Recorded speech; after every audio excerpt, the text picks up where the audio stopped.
understanding is that there are events that happen in our life that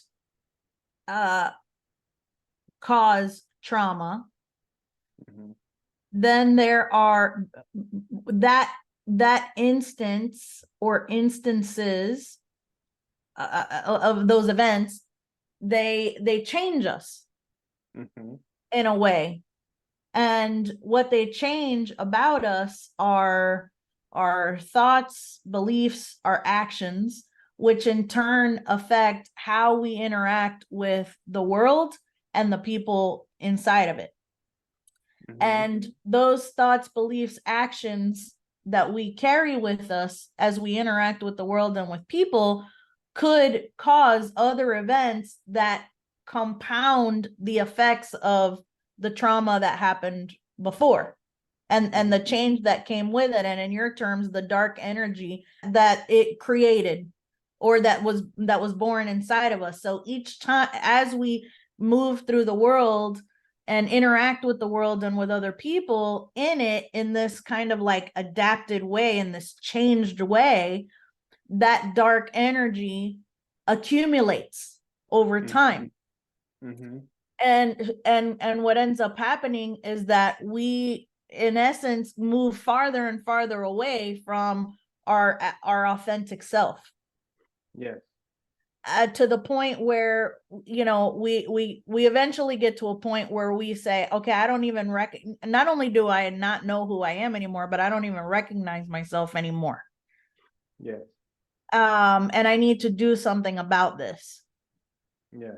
So the proxy is that changed version of ourselves, and what we do is continue to find ourselves in situations, but really what we're doing is putting ourselves in situations that feed that self-fulfilling prophecy that came with that instance or that dark energy, in order to feed it and have it to grow. And it's not something that we're doing consciously.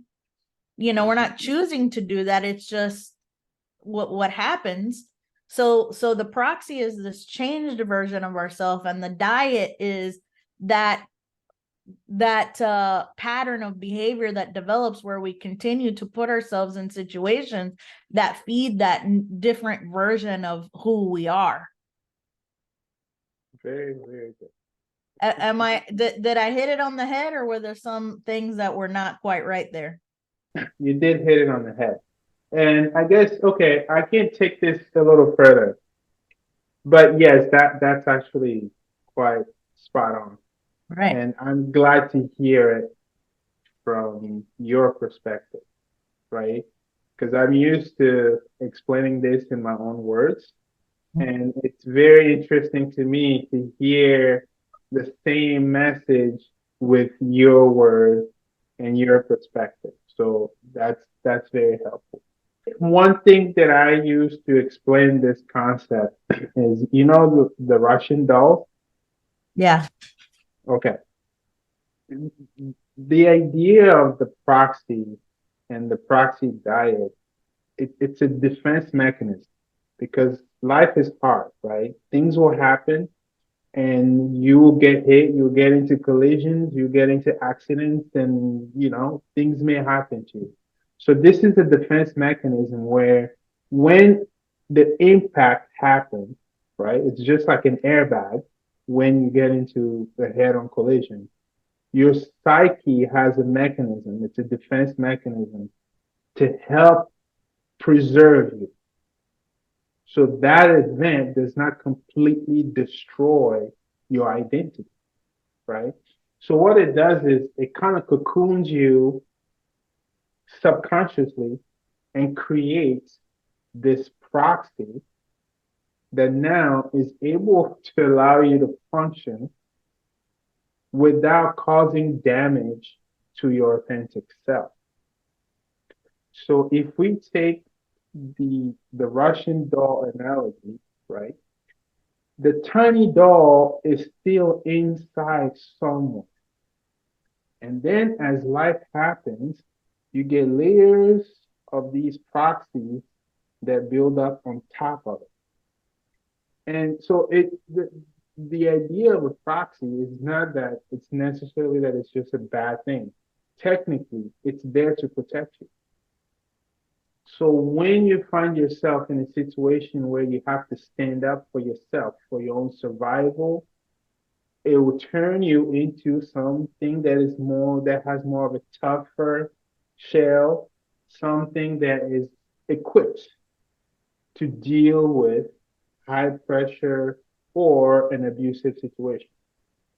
It may not be the most joyful version of you, but that's what you have to be in that moment in order to survive the situation that you're in. That means throughout life, you start to build these shells. It's almost like an asparagus.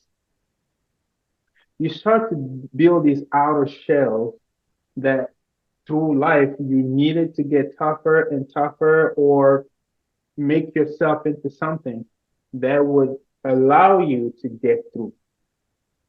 What we don't understand is, for example, the bigger version of that Russian doll now is heavy. It's got everything else inside of it. It's sluggish because now it has to carry everything else with it at the same time. So most people that meet you or the people you interact with, that's the version of you that they meet. The person that just has this, bigger in stature, you look the part, you act the part, but deep inside there's like layers and layers and layers of trauma. So the idea of recognizing the proxy concept or the proxy method of basically unpacking that person, you start to go through the layers. So the good news is your authentic self was preserved somewhere. That was the whole idea of the proxy. Even though it creates this outer shell that seems, to have these difficulties coping in life because now you have a combination of so many different personalities, like we talked about the character types. So each one of those proxies take on a character type. This is why people feel like, I feel like I'm becoming a different person. So one situation causes you to be this nurturing person. One situation causes you to be this savior person.